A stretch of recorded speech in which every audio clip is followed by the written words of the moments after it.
Somewhere on the slopes of Mount Parnassus, in a stone temple that smelled of laurel and cold mountain air, a woman sat above a crack in the earth. She was not young. The priests had learned, over the generations, not to choose young women for this. Experience had shown that youth attracted the wrong kind of attention from visiting kings. And kings who came to hear the will of a god and left with different ideas about what they wanted were a problem nobody needed.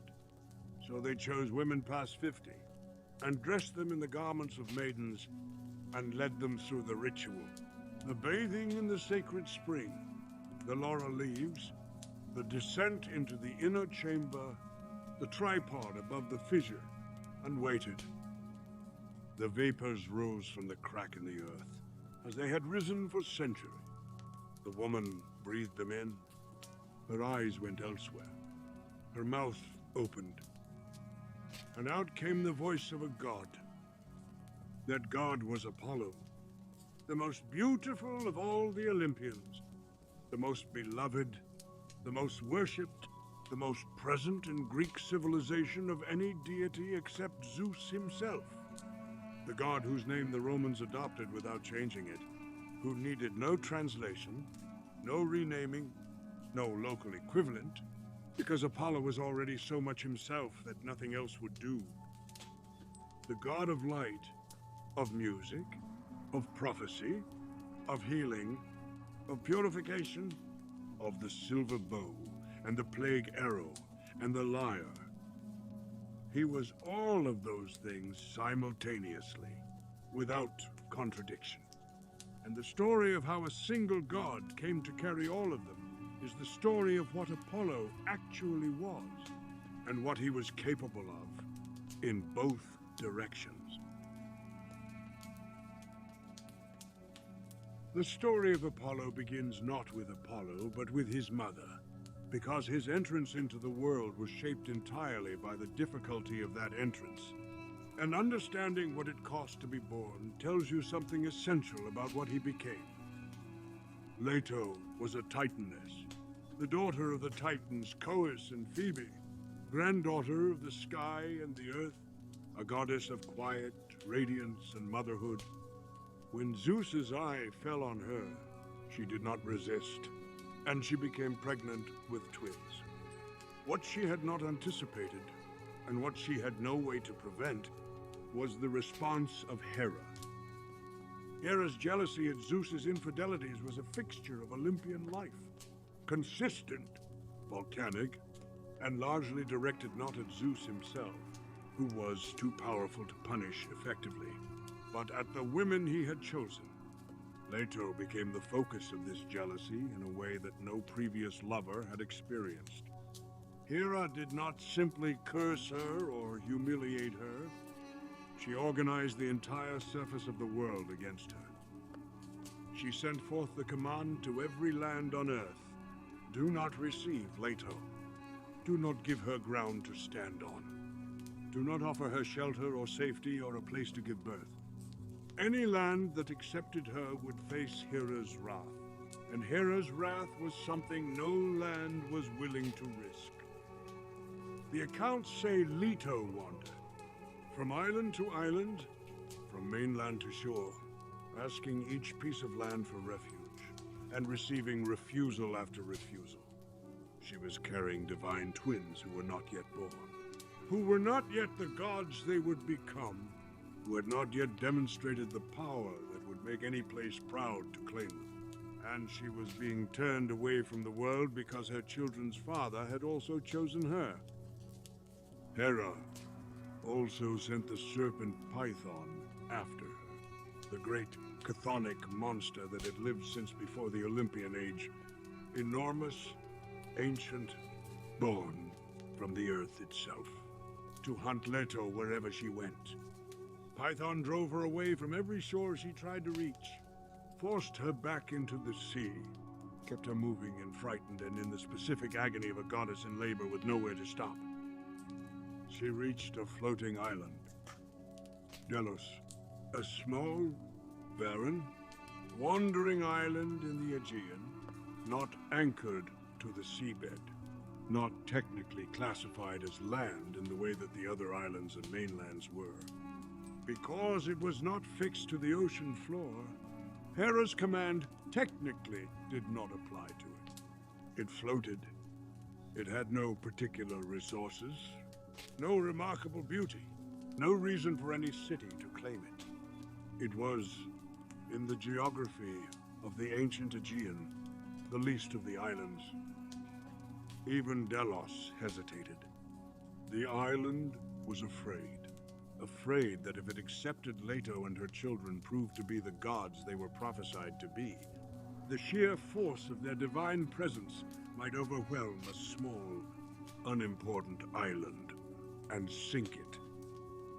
Leto swore an oath. Her son, she promised, would build his first and greatest temple on Delos.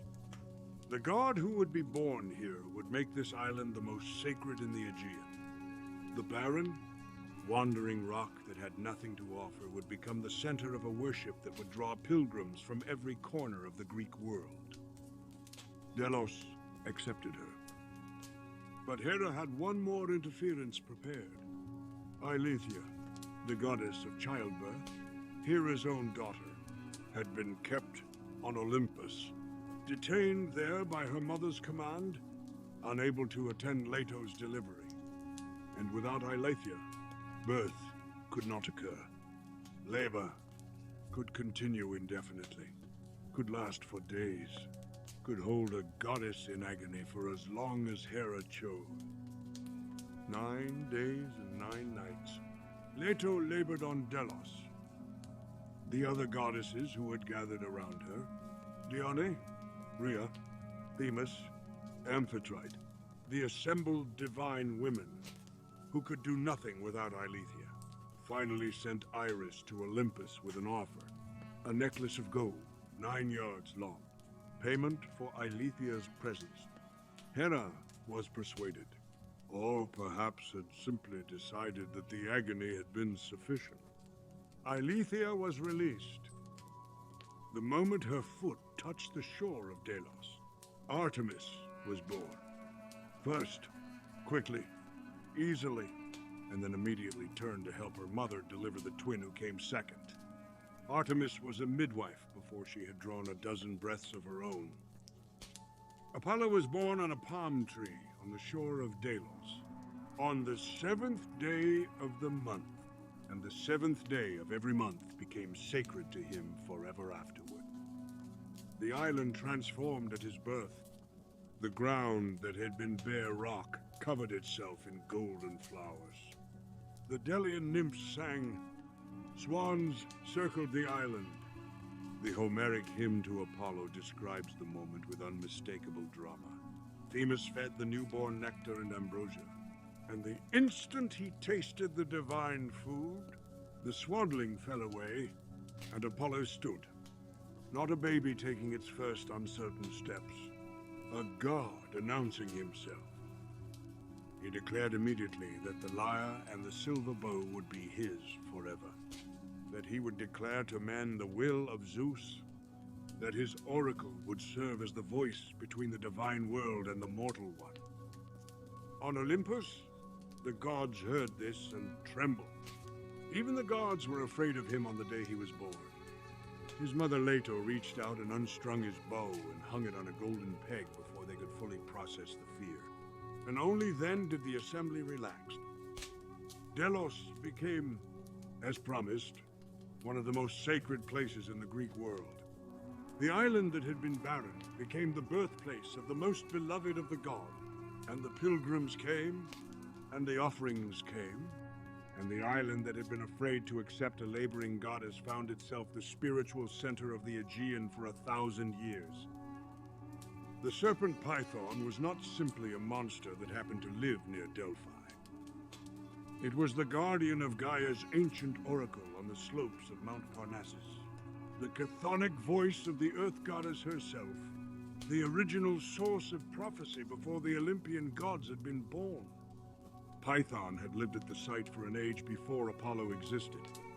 It had been there when the site was sacred to Gaia, and to Themis, after her, and to no one in particular in between. It had blurred the waters of the Castalian spring with its enormous body, disrupted the flocks in the fields of the valley below, sent the nymphs running from its path. It was old and large and native to the earth in a way that no Olympian could claim to be. It was also the creature that Hera had sent to hunt his mother across the world while she was in labor. Apollo, 4 days old by some accounts, a newborn by mortal reckoning, though divine time moves differently, went to Parnassus. He went armed with the silver bow that was already his. He found the serpent in its cavern above Delphi and drove his arrows into it, one after another, until Python was dead. The victory should have been clean. It was not. The site where Python died was sacred ground, the sanctuary of Gaia, ancient beyond reckoning. By killing the Earth's guardian in the Earth's own sacred space, Apollo had committed a blood crime. Not a crime of intention.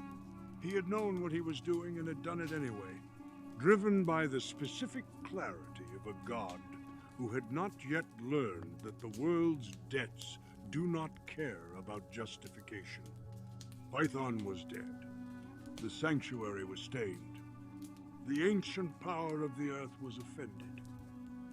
Gaia herself went to Zeus. The violation of her sanctuary required atonement. Zeus, who recognized the claim's legitimacy, ordered his son to perform it. Apollo accepted. He understood, even at the very beginning of his existence, something that would define his entire mythology. Violence requires purification. Power incurs debt. The silver bow that could strike from across any distance was also the weapon that created the need for the cleansing that would come after. He went to Thessaly to serve the king of Hera as penance, but that story comes later. First, there was the matter of what Python's death had made possible. Apollo took the oracle. He descended to Delphi and claimed the ancient prophetic site for himself, the site where Python had guarded Gaia's voice, where the crack in the earth exhaled its vapors, where the sacred spring ran cold and clear. He built his temple on the foundations of what had been there before, incorporating the old into the new. The omphalos stone that marked the site as the navel of the world, the tripod that would seat his Pythia, the laurel that he planted in memory of his first love. The name Python, the thing he had killed, became part of the sanctuary's identity forever. The site was called Pytho. His priestess was called the Pythia. The games held every 4 years at Delphi were the Pythian Games. He had killed the Guardian and taken the name of what he had killed, folding the old order into the new one rather than erasing it. This, too, was characteristic. The lyre, Apollo's instrument, his symbol, the thing inseparable from his identity, was not something he was born with. He acquired it from his younger brother Hermes through a sequence of events that began with theft and ended in the most productive trade in the history of divine music. Hermes was born to Maia, a daughter of Atlas, in a cave on Mount Selene in Arcadia. He was remarkable from his first hours of life in the specific, troubling way that divine messengers and tricksters are remarkable. Not with the thunderous announcement of Apollo's birth, or the fully formed arrival of Athena, but with a kind of cheerful competence that he applied immediately to whatever was most interesting and most inadvisable. On the day he was born, he crawled out of his cradle, walked to the entrance of the cave, found a tortoise, killed it, strung its shell with gut, and invented the lyre. He played a few experimental notes, was satisfied, and went looking for something more to do with his day. What he found was Apollo's cattle. The sacred herd of the gods grazed in Pieria in Macedonia under Apollo's care. Hermes drove 50 of them away, cleverly, because Hermes was constitutionally incapable of doing anything without cleverness, reversing their hooves in the tracks so that any observer would think the cattle had been walking in the opposite direction. He led them to a remote cave near Pylos, sacrificed 2 of them to the 12 Olympians, including, with considerable cheek, a portion to himself, and then returned to his cradle and went to sleep. Apollo found the empty pasture and the reversed tracks. He searched. He eventually identified the thief, through divine awareness or through the testimony of a human witness, depending on which version of the story you follow. Either way, he arrived at Cyllene furious, and found Hermes in his cradle, wrapped in his swaddling, performing an expression of complete innocence that only worked on people who had never met a trickster before. Apollo was not convinced. He took Hermes to Zeus, stated his case, and demanded his cattle back. Hermes, standing before his father, confessed to everything: the cattle, the tracks, the sacrifice, with a specific lack of shame of someone who does not yet understand why his actions require shame. Zeus found the whole thing tremendously amusing and told him to take Apollo to the cattle. Hermes led his older brother to the hidden cave. While they were traveling, Hermes played his lyre. Apollo heard it and stopped walking. The sound that the instrument made was unlike anything that had existed in the world before that moment. Hermes had invented music, not the voice, not percussion, but the specific quality of resonant string sound that would form the foundation of a civilization's relationship to beauty. Apollo stood in a road in Arcadia and listened and felt something he had not expected to feel on a day that had started with livestock theft. He offered to trade all 51 remaining cattle, the whole herd, for the lyre. Hermes agreed, and that is how the instrument became Apollo's, and why he carries it in every depiction, and why music became one of his domains as surely as prophecy or archery or light. He did not invent it. He heard it played by a newborn trickster on a road in Arcadia and recognized immediately what it was worth. And the gods who make the best things are not always the ones who invented them.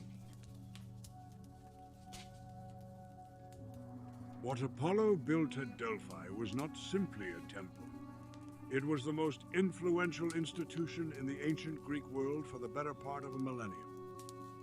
The site itself was extraordinary. The slopes of Mount Parnassus, rising steep and dramatic above the Gulf of Corinth, the twin cliffs of the Phaedriades framing the sanctuary, the Castalian spring running cold and pure beside the path that pilgrims climbed to reach it. The ancient Greeks believed they could feel the place before they arrived. A specific quality in the air, a weight of accumulated divine presence, something different about the light. Zeus himself had determined that Delphi was the center of the world.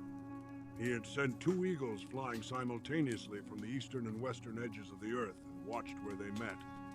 They met directly above Delphi, and a stone, called the Omphalos, the navel, was placed at the site to mark the intersection. The navel of the world, the point where the human and the divine touched most closely. Inside the temple, the Pythia sat.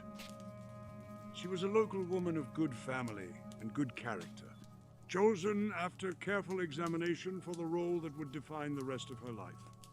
In the earliest period of the oracle, young women served as Pythia, but after an incident in which a visiting Thessalian king was so taken with one of the young Pythias that he abducted her, the priests made a decision that changed the institution permanently. The Pythia would henceforth always be a woman past the age of 50. She would be dressed in the garments of a maiden, white, pure, symbolic, but she would be someone whose age placed her beyond that particular category of danger. The ritual of consultation was elaborate and carefully managed. Petitioners did not simply arrive and ask their question. They came with gifts, a ritual cake called a pelanos, a sacrificial animal that met strict physical standards, offerings of gold and bronze and silver that filled the 30 treasuries that city-states built along the sacred way to Delphi over the centuries. They purified themselves in the Castalian spring. They waited for the priests to determine whether the omens were favorable. A goat sprinkled with cold water was watched for its response. If it shivered, the oracle was open. If it stood unmoved, the consultation was refused. If the signs were good, the Pythia descended into the inner chamber, the Aedaton, which meant literally the place you do not enter. She mounted the golden tripod above the fissure in the rock from which vapors rose. She drank from the sacred spring. She chewed laurel leaves, Apollo's plant, and she breathed in the vapors, and she was no longer entirely herself. The vapors from the fissure at Delphi were real. Modern geological analysis has identified ethylene and other compounds seeping from fault lines beneath the temple. Gases capable of inducing altered states of consciousness, vision, the loosening of ordinary mental constraint. Whether the Pythia was possessed by Apollo in any metaphysical sense, or was simply responding to naturally occurring intoxicants, is a question that the ancient Greeks did not consider separately from the divine. To them, the mechanism was the message. Apollo lived in that crack in the earth, and the vapors were his breath, and the woman who breathed them in became his voice.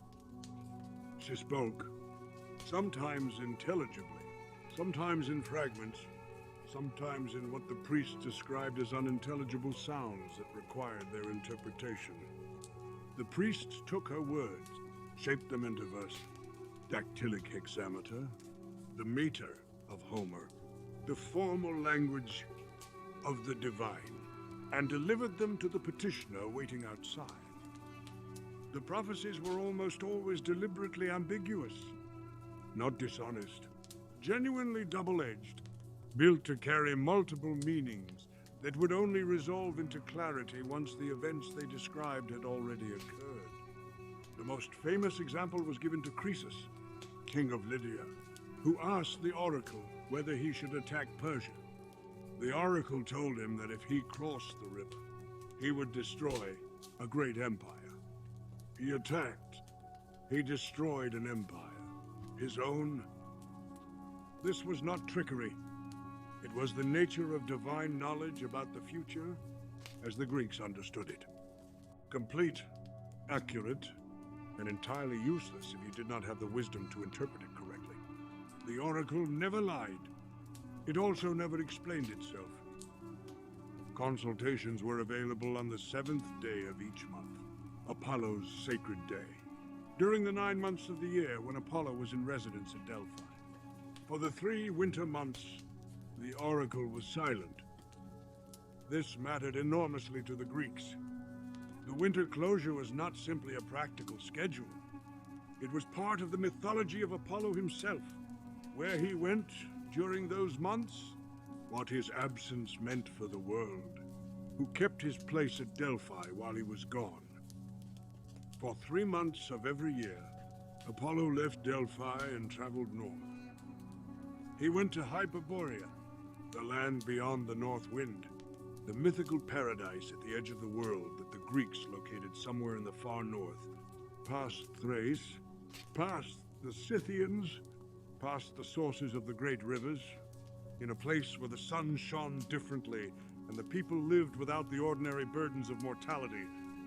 The Hyperboreans were perpetually young and perpetually happy, dedicated to music and dance and the worship of Apollo above all other gods. They hosted their own version of the Pythian Games. They had a forest they called Apollo's Garden. his mother Leto had come from Hyperborea, according to some traditions, had traveled with wolves from the northern paradise to reach Delos and give birth. The wolves became sacred to Apollo because of this journey. His winter homeland was also his mother's homeland. Every autumn, as the light shortened and the cold descended on Greece, Apollo departed. He traveled on a chariot pulled by swans across the sky of the north. He spent the dark months among the Hyperboreans, playing his lyre in the endless spring of that impossible paradise, while Dionysus came south from wherever he was and took Apollo's place at Delphi, holding the oracle silent during the god's absence. Every spring, he returned. The festival at Delphi celebrating his return was called the Theophania, the appearance of the god, and the city gathered to welcome back the light in the form of the one who carried it. The oracle reopened. The pilgrims came again.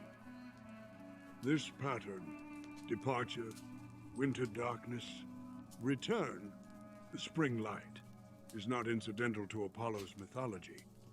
It is built into the structure of the year that the Greeks observed and the god that they built to explain it. Apollo was not technically the sun. Helios was the sun, driving his chariot across the sky. And Apollo was never confused with him in the precise theological sense. But Apollo was the light of civilization, of clarity, of the order that the darkness interrupted and could not permanently defeat. His winter absence was felt as the world's darkening.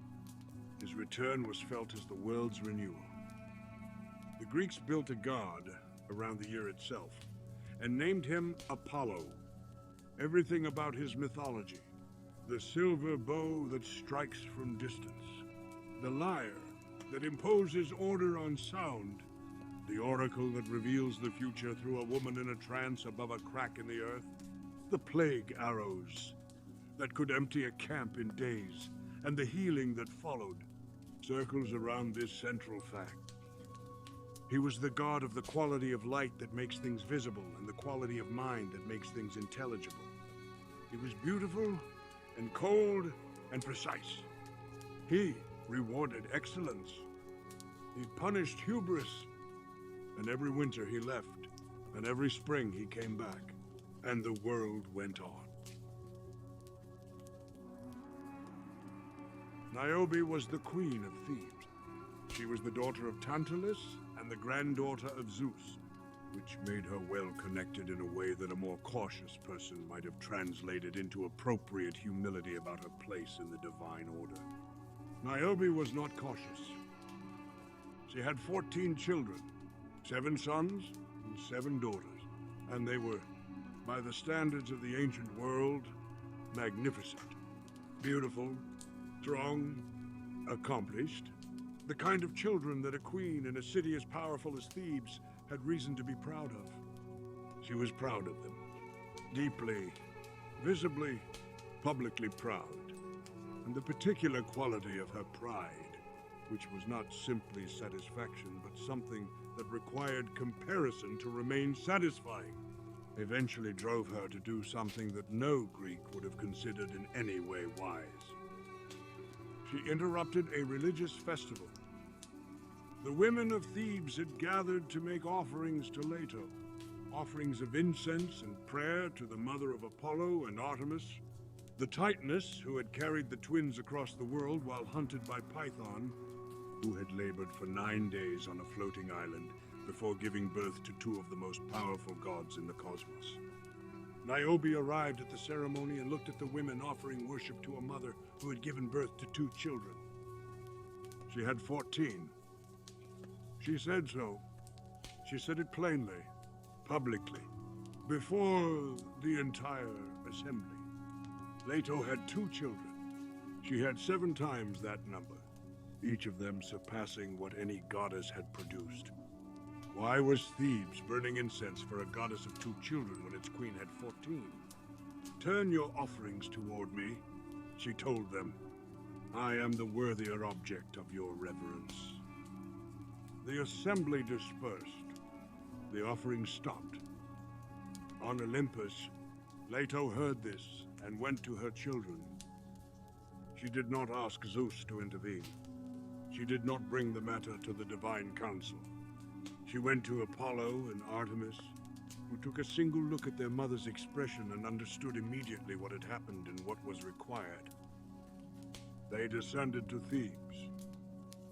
Apollo went to the field where Niobe's 7 sons were exercising, riding horses, competing in games, doing the things that young princes of powerful cities did in the morning light. He fitted his bow. He shot them, one after another, each arrow finding a different sun, working methodically through the 7 until the field was still. Niobe heard. She stood at the window of her palace and received the news and remained standing. She was still the mother of 7 daughters. Even now, she said, even now, I have more than Leto. Even with 7 sons dead, the count was still 7-2. Artemis came down. The daughters died more slowly, which made it worse. They died in 1s and 2s over a short time, and Niobe stood and watched, and the number reduced.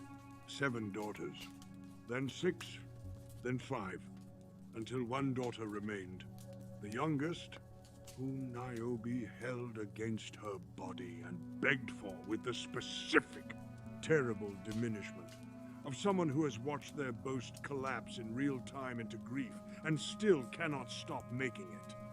She had 1 left. 1 was more than Leto had started with. Artemis shot the last daughter. Niobe stood alone in a field of dead children and wept. She wept until she could not stop weeping. She wept until the weeping itself became her, until she became rock. According to the myth, somewhere on Mount Sipylus in Asia Minor where she wept forever, and the water that runs down the cliff face in that place is still her tears. The Greeks told this story not because they approved of what Apollo and Artemis did. Exactly. The specific horror of watching children die one by one while their mother stood counting was not something Greek audiences were meant to observe without feeling. They told it because it was true about the gods. That divine wrath, once triggered, did not stop at proportional response. That the gods heard boasting and answered it completely. That Apollo's silver bow never missed. The story also contains a precision that is characteristic of Apollo specifically. He did not simply destroy Niobe's children. He destroyed them in a way that mirrors her boast back at her at each step. She had said she had more than Leto. She watched the count reduce. She kept counting even as the arrows fell. The punishment was designed to make use of the specific structure of her pride, to force her to experience the boast from inside its collapse. That precision, the punishment shaped to fit the crime with exactness, is Apollo's signature across every myth he appears in. Marsyas was a satyr who found a flute. The instrument had originally been Athena's. She had invented the double flute, played it at a divine banquet, and been laughed at by Hera and Aphrodite for the way it distorted her face when she played. Disgusted, she threw the instrument away with a curse on whoever picked it up. Marsyas found it in a field, put it to his lips, and discovered that the thing almost played itself, that the breath of Athena's invention gave his playing a quality he had not earned but had been gifted, accidentally, by divine abandonment. He practiced. He became genuinely skilled. And then, in the way that genuine skill sometimes produces a particular kind of miscalculation, the belief that being excellent at something means you are excellent at everything, including knowing your place. He challenged Apollo to a musical contest. The terms were simple and mutually agreed. The winner could do whatever he wished with the loser. This seemed, to Marsyas, like terms he was positioned to accept. He had heard himself play. He was excellent. The first round of the contest was equal. The judges, nymphs or the muses, depending on the account, heard both players and could not separate them. The music of the satyr's flute and the music of Apollo's lyre both had genuine quality, and the honest verdict was a tie. Apollo then made a proposal. In the second round, he said, each contestant must play his instrument upside down. He inverted his lyre and played. The instrument being symmetrical in the right ways, the sound remained musical. It was technically possible. Difficult, requiring the specific dexterity of someone who had mastered the instrument completely, but possible. Marsyas looked at his double flute. A wind instrument inverted produces nothing. You cannot blow air into the bottom of a flute and generate the same sound as blowing it into the top. The physics are simply different. He could not play. Apollo won. What happened next is the part of the story that the ancient Greeks found difficult, that artists returned to over and over across centuries because of the specific quality of its wrongness. Apollo tied Marsyas to a tree and had him flayed alive, skinned, while still living, in fulfillment of the contest terms that allowed the winner to do whatever he wished with the loser. The satyr's cry as it happened was so terrible that the nymphs and the river gods and the woodland creatures that had come to listen to the contest wept, and their tears collected and formed a river that became the Marsyas in Phrygia, named for the creature who had died there. Apollo hung the skin on a pine tree. The Greeks told this story as a lesson about hubris, about the specific danger of challenging the divine at the thing the divine does best. They told it as a warning about the gap between being excellent at something and being excellent enough to challenge a god at it. These readings are true. They are also incomplete. Because what Apollo did was not disproportionate in the technical sense. Marsyas had agreed to the term. The contest was fair. The second round condition was arguable, but not obviously illegal. Apollo won by the agreed rules. And then he flayed a satyr alive anyway. The Greeks understood that excellence and mercy were not the same thing. That a god who embodied beauty and order and precision might still be cold, might win a fair contest, and then exercise the winning terms to their extreme without softening. That light, when concentrated, burns. The same Apollo who played the lyre at Olympus while the gods relaxed and danced also tied a satyr to a tree and had him skinned because the satyr had the audacity to be nearly as good as him at something. This is the full portrait. Both things are the same god. The Trojan War had been going on for 9 years when Homer begins the Iliad. The Greeks had made their landing, fought their way to a stalemate, and been camped in their fleet encampment on the shore while Troy held its wall. The specific misery of a war that had lasted 9 years without resolution had produced the particular tensions of men who had been fighting for too long. Agamemnon, the king of Mycenae and commander of the Greek forces, had taken a woman named Chryseis as a prize in one of the raids on the surrounding territories. She was not simply a captive. She was the daughter of Chryses, the priest of Apollo, at the temple near Troy. Chryses came to the Greek camp with gold and sacred objects and the regalia of Apollo's priesthood, offering ransom for his daughter. He asked, with genuine humility, and offered generous payment. He called on the gods to witness the appeal. He placed himself completely at Agamemnon's mercy. Agamemnon refused. He told the priest his daughter was staying. He told him to leave and not come back. He said it with the specific contempt of a man who felt that his position in a military camp gave him the right to refuse anyone anything, including the gods whose priest was standing before him asking. Chryses left. He walked along the shore in the particular silence of someone who has been completely humiliated and has one option remaining. He prayed to Apollo. He described what had happened. The ransom refused. The daughter kept the insult delivered before witnesses.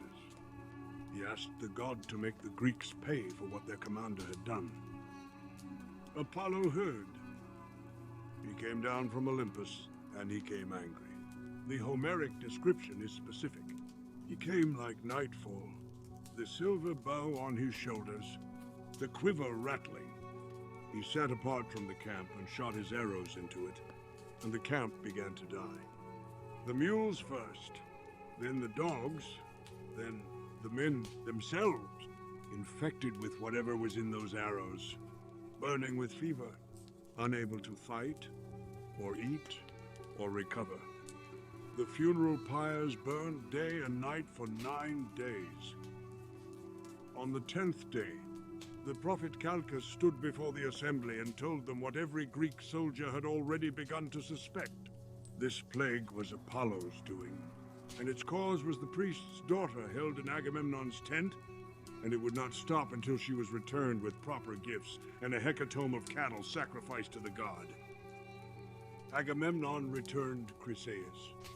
He also, in the way of powerful men who comply under pressure and immediately look for someone weaker to make pay for their compliance, took Achilles' prize, the woman Briseis, as compensation for what he had been forced to give up. Achilles' fury at this theft is the opening note of the Iliad. His withdrawal from battle, his mother Thetis' intervention with Zeus, the Trojan advances that killed thousands of Greeks while their best warrior sat in his tent. All of it flows from that moment when a Greek king insulted Apollo's priest and Apollo's arrows answered. Apollo spent the entire decade of the Trojan War on the Trojan side. He was there because Paris, the man who had started the war, was Aphrodite's favorite, and Apollo and Aphrodite had their own alliance.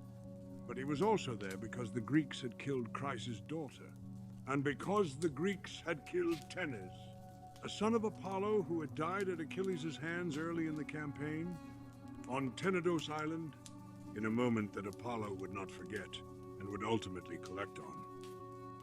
He healed Hector when the Greek hero Diomedes wounded him.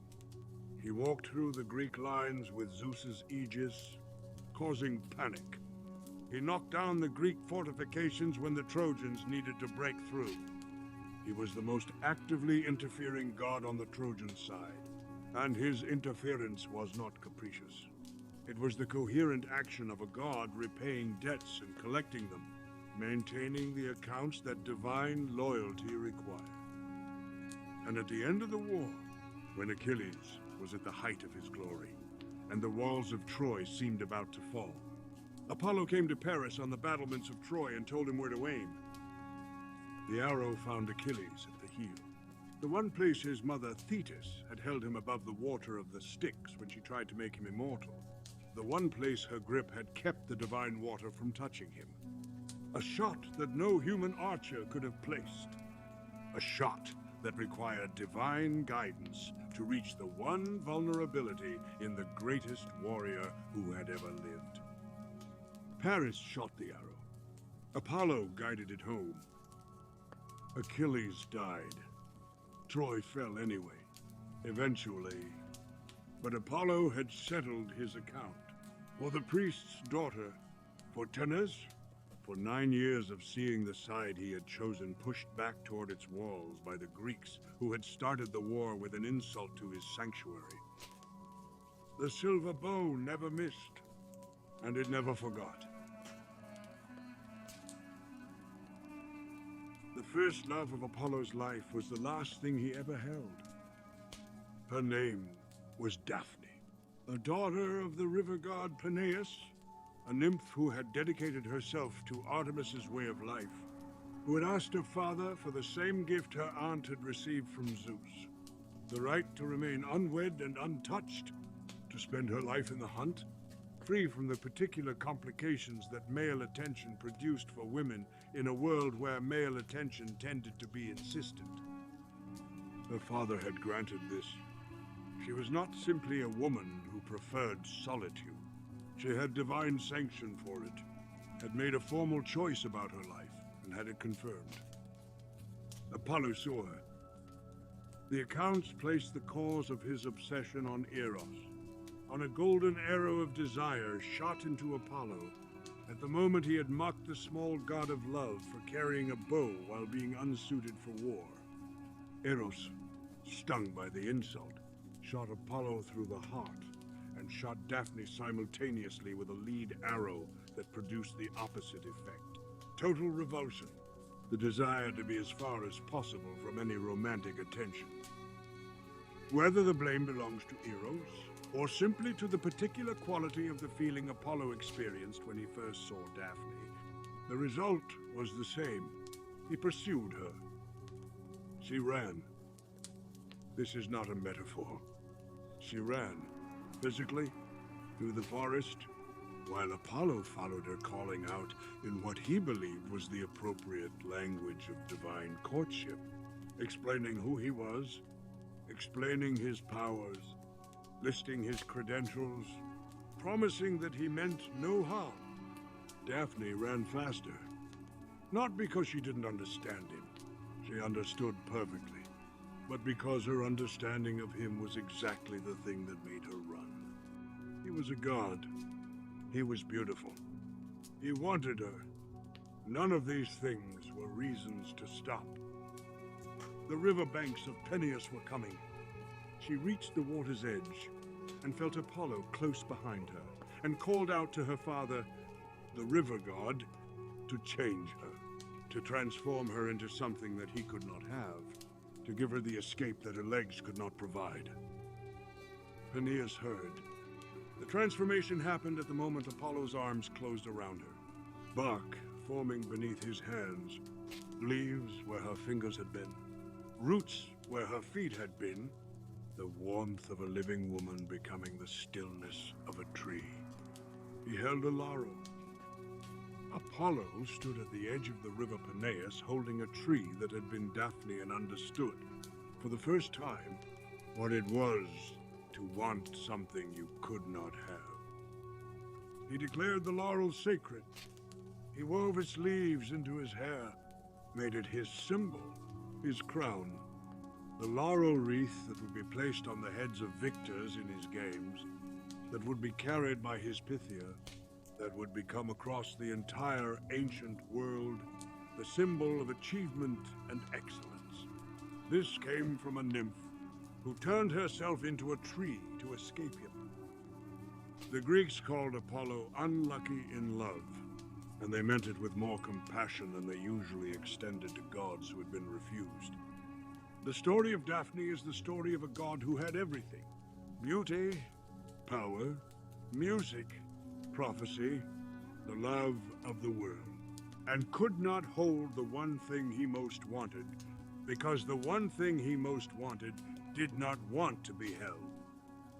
He wore the leaves of her transformation for the rest of the divine age. He never put them down. That is its own kind of answer.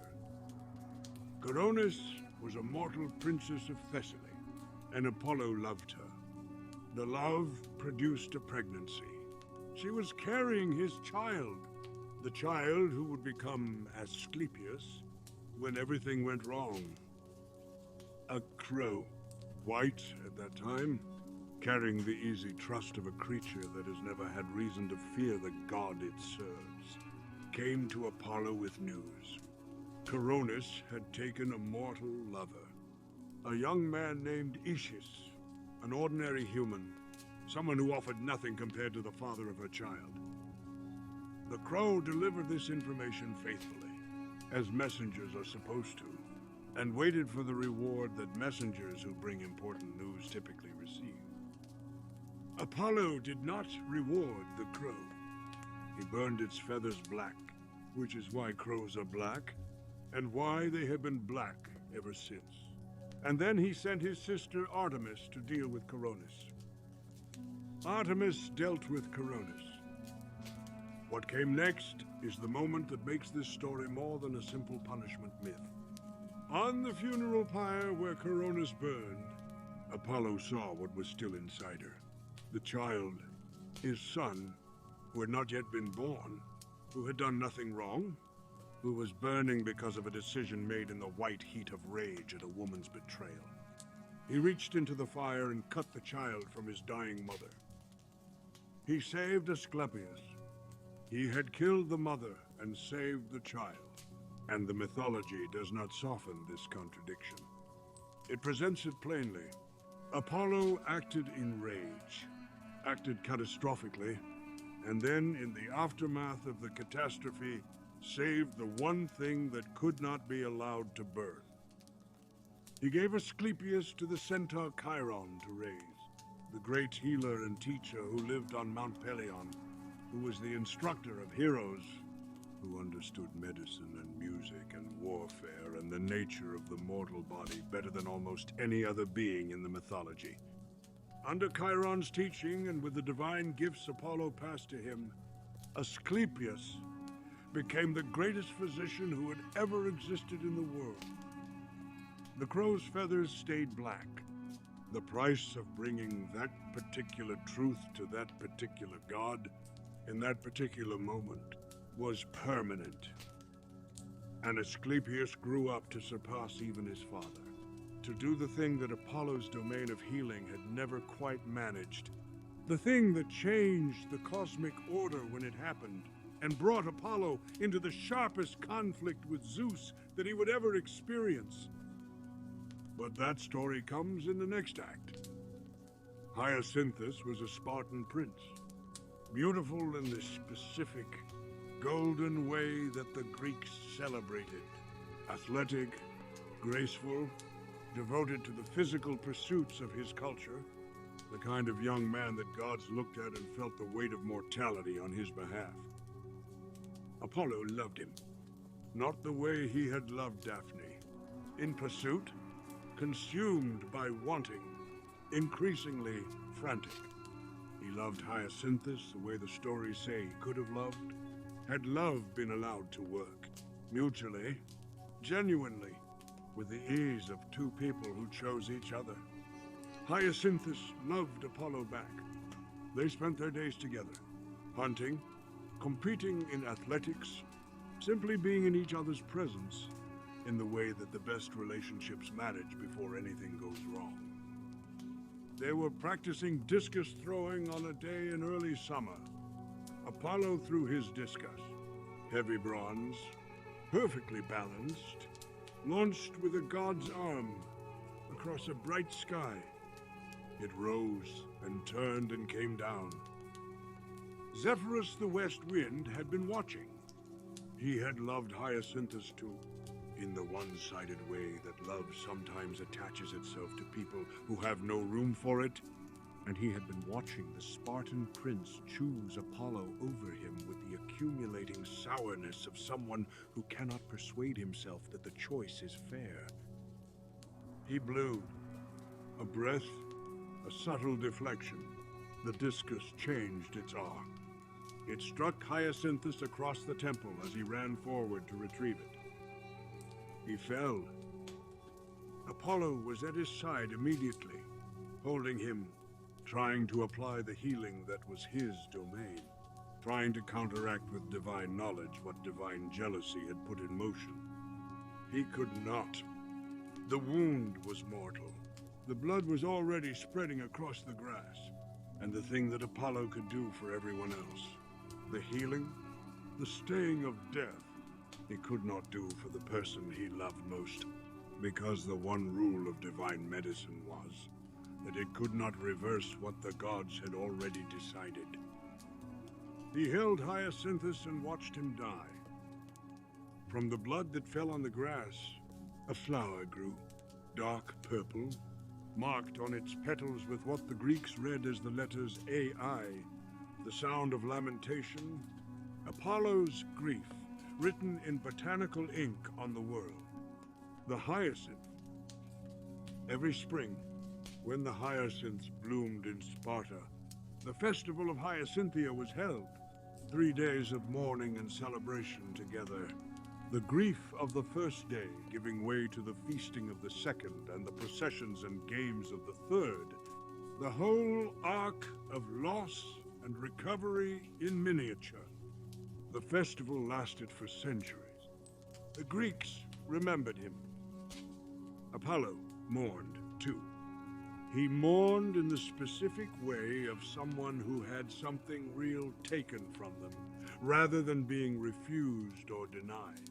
Not the longing of Daphne, not the rage of Coronis, but the specific, clean grief of loss without complication. Hyacinthus had loved him back, and he was gone anyway. Zephyrus was not punished. The myths do not record Apollo taking revenge on the west wind for what it did that afternoon. Whether this is because Apollo recognized it as an accident that jealousy had shaped, or because punishing the wind for what the wind did seemed pointless, or because grief is sometimes simply grief, and does not require someone to be made to pay for it. The story ends with a flower and a festival and a god who kept going. Cassandra was a Trojan princess, the daughter of Priam and Hecuba, a young woman of extraordinary beauty and, as it turned out, extraordinary capacity for divine perception. Apollo was drawn to her. He offered her a gift in exchange for her favor, the gift of prophecy, the ability to see the future clearly, to hear the will of the gods, to know what was coming before it came. Cassandra accepted the gift. She then declined to honor the exchange. Apollo could not take the gift back. Once given, divine gifts were permanent. This was a rule that operated above the preferences of individual gods, including Apollo's preference not to have made this particular offering to this particular woman. The prophecy was hers. He could not reclaim it, but he could add something to it. He breathed on her, a curse delivered in the guise of a kiss, and the gift he had given her became, in the same moment, the most terrible burden in the mythology. Cassandra would see the future. She would see it clearly, accurately, completely. Every prophecy she spoke would be true, and no one would believe her. This is not a small detail. For the rest of Cassandra's life, she would see disasters coming and be unable to prevent them. She saw Paris returning from his voyage to Sparta with Helen aboard his ship before he arrived, and she told her family what it meant, and they thought she had gone mad. She saw the Trojan War beginning and described what it would cost, and they thought she was deranged. She saw the fall of Troy, the burning, the deaths of her brothers, the fate of her city, and she screamed it to anyone who would listen, and they walked past her in the street and thought she was a madwoman. When the wooden horse was dragged through the gates of Troy, Cassandra understood exactly what it was. She said so, loudly, to anyone who could hear. The Trojans heard her, recognized her as the mad princess who said alarming things that never came true, and went to bed. In the morning, the Greeks came out of the horse. The fate of Cassandra herself, captured by Ajax, violated in Athena's temple during the sack of Troy, taken to Mycenae as Agamemnon's prize, killed by Clytemnestra within the hour of her arrival, was one that she had also foreseen completely and had been unable to prevent. Apollo's revenge on Cassandra is the most psychologically precise punishment in his mythology. He did not take away her gift. She kept the gift. He did not harm her physically. She lived. He simply ensured that everything she saw was useless. That truth, in her mouth, was worth nothing. That she would spend her life being more accurate than any prophet who had ever lived and being completely unable to make anyone act on what she knew. The cruelty is exact. The punishment fits the refusal. She had refused to believe that the exchange he offered was worth honoring, so he made the world refuse to believe her. Symmetrical. Merciless. Asclepius grew up in Chiron's cave on Mount Pelion and became, in time, the most skilled physician in the history of the world. He had the divine gifts Apollo had given him, the healing knowledge, the understanding of the body's processes, the capacity to recognize what was wrong and address it. He had Chiron's teaching, which added to Apollo's gifts the practical wisdom of centuries of centaur medicine. He had his own extraordinary intelligence, which operated with the specific focus of someone who has found the one thing they are meant to do and done nothing else. His skills extended so far beyond ordinary medicine that the boundary between what was possible and what was not began to blur. He could treat wounds that should have been fatal. He could cure diseases that were considered beyond human intervention. He could do things with herb and knife and divine knowledge that left patients who had come to him to die, walking out of his sanctuary as whole as they had been before they became ill. And then he went further. He raised the dead. The accounts differ on who the first was. Some say Glaucus, some say Hippolytus, some say Tyndareus. Some give multiple names, suggesting that Asclepius raised the dead not once but several times, developing the capacity progressively as his skills advanced.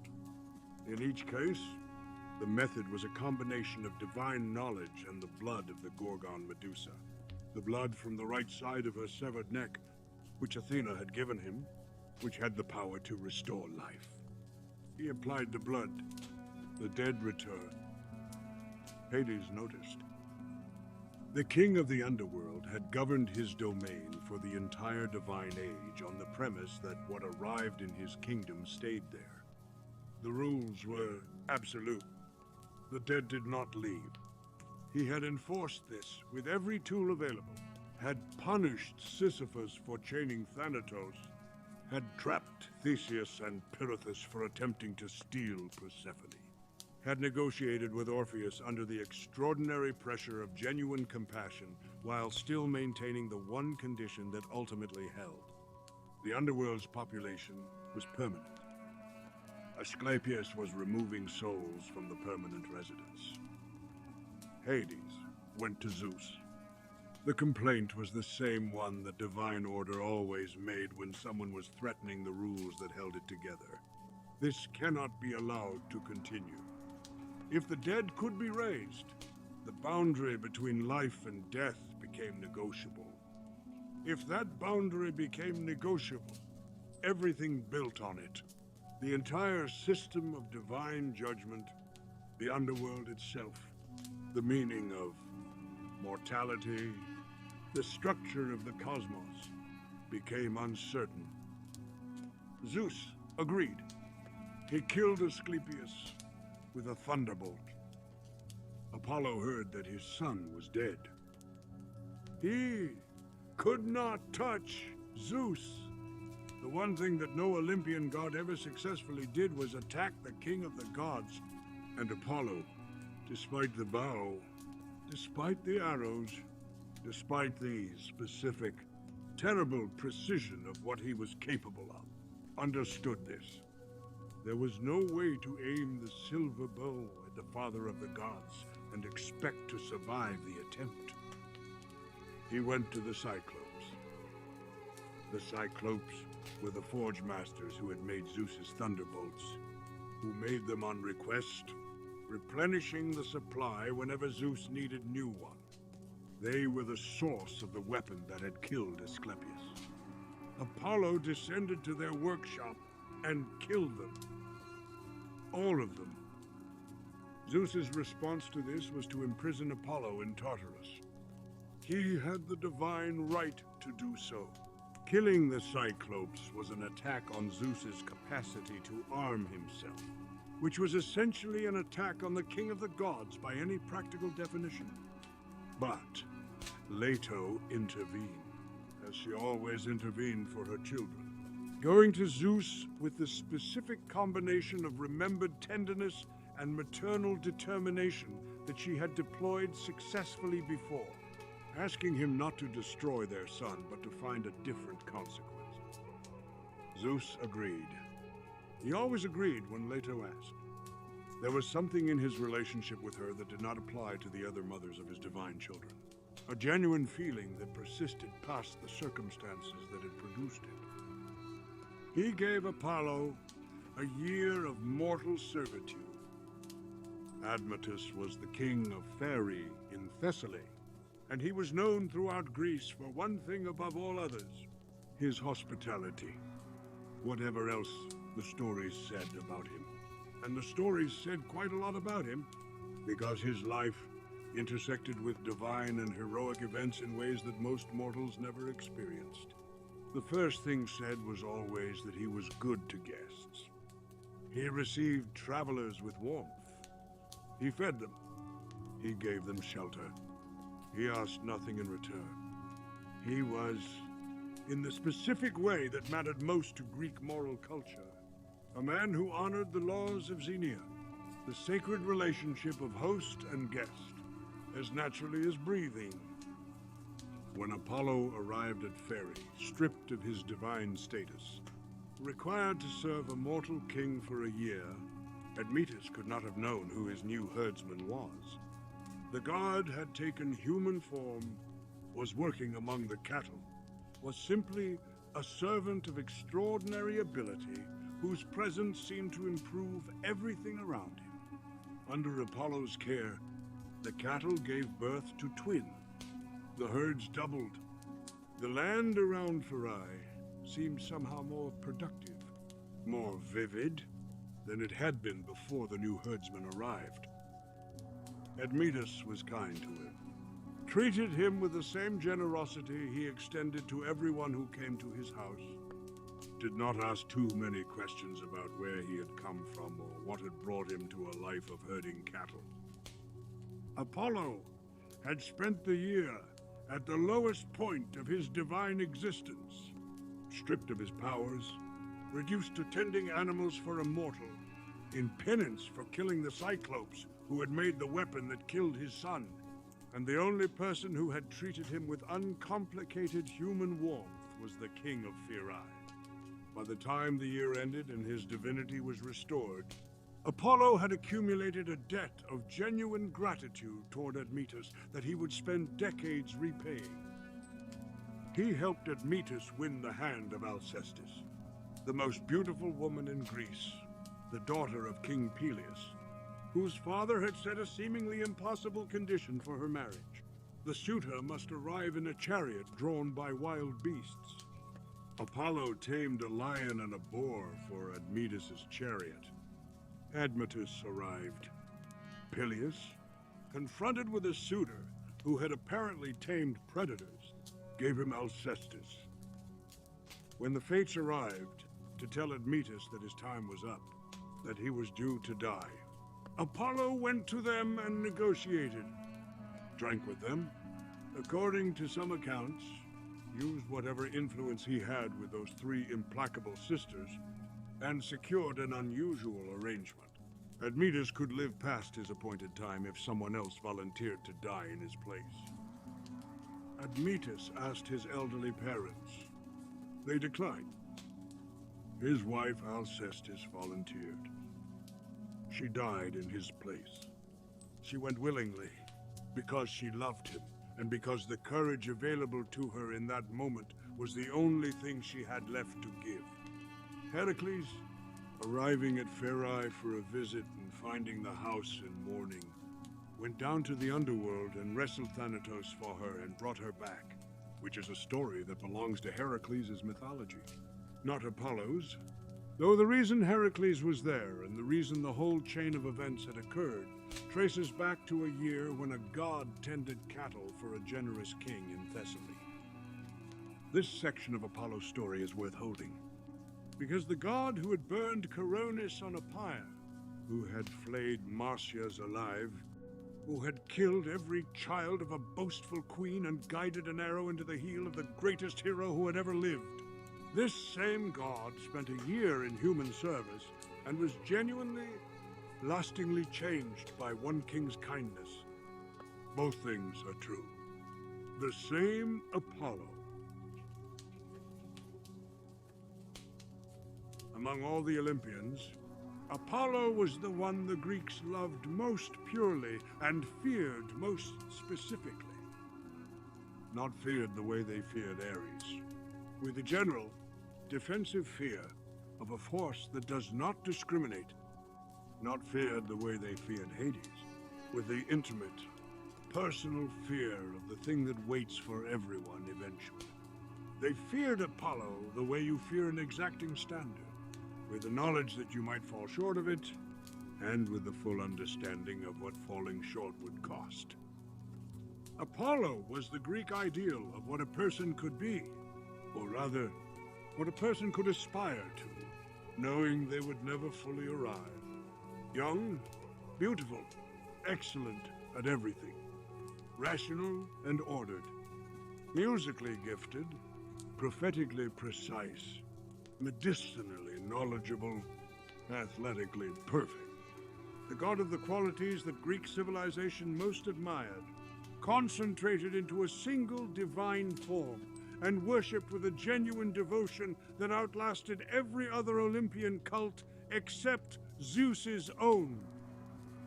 And he was dangerous in proportion to what he represented. The exacting standard that he embodied was also the standard by which he judged others, and his judgments came with arrows. Niobe's 14 children fell because she had claimed too much. Marsyas was flayed because he had challenged the wrong thing. Cassandra lived in the particular hell of being right and unbelieved because she had refused to honor an agreement. The Cyclopes died because Apollo's grief needed somewhere to go that wasn't Zeus. The Greeks told all of these stories alongside the stories of the lyre and the oracle and the light, and they told them as part of the same picture. They were not warnings about an irrational god who might snap at any moment. They were statements about the nature of excellence itself. The same quality that produces extraordinary music also produces extraordinary wrath. The same precision that makes an oracle accurate also makes a punishment exact. The god who could articulate the future with perfect clarity was also the god whose anger operated with perfect targeting. Beauty, in Apollo's mythology, was not separate from danger. It was its source. On the temple at Delphi, carved into the stone above the entrance, were 3 maxims. 3 short instructions that Apollo's priests had placed there as the condensed wisdom of everything the oracle represented. The most famous was 2 words: know thyself. Know theseaton. Understand what you are. Know your limits. Recognize the gap between what you are and what you imagine yourself to be, and govern yourself accordingly. The thing that Niobe had failed to do.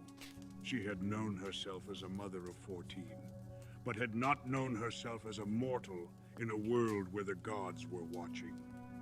The thing Marsyas had failed to do. He had known himself as a skilled musician, but had not known himself as a satyr who had found a divine instrument by accident.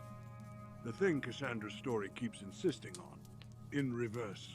The tragedy of someone who knew everything about the world and could not make the world know itself in return.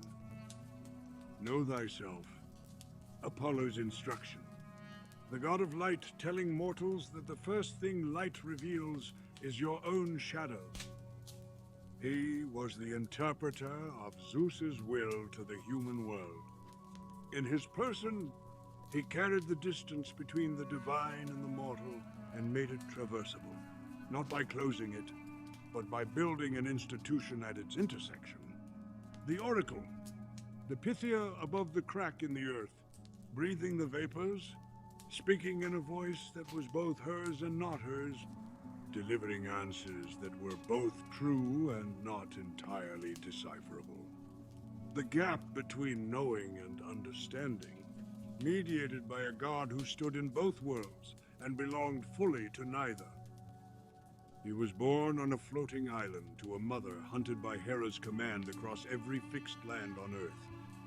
From the first moment of his existence, he was between worlds, the divine and the mortal, the permanent and the wandering, the beautiful and the terrible. His bow struck from a distance. His lyre filled the space between notes with something that felt like meaning. His oracle lived in the gap between a question and its answer. Every winter he left, and every spring he returned, and the world went dark and came back to light, and the cycle continued, which is the oldest story any civilization has ever told about itself. The god of light was also the god of the dark months when he was absent. The god of healing was also the god of plague. The god of truth was also the god who delivered truth in forms that mortals could not interpret correctly. The god of music was also the god who skinned alive the musician who came closest to matching him. All of this is the same god. All of it comes from the same source. The quality of light itself, which illuminates everything it falls on and burns everything it concentrates on, which makes visible what was hidden and makes nothing easier simply by making it seen. Phoebus Apollo, the bright one, the far shooter, the one who declares to men the will of Zeus. The most beloved god in the Greek world, and the most exacting, and the one whose absence every winter was felt in the bones, because when the light withdrew, the world grew cold, and the oracle fell silent, and the pilgrims stopped climbing the slope of Parnassus, and the crack in the earth exhaled its vapors into an empty room. And then spring came, and Apollo came with it, and everything started again.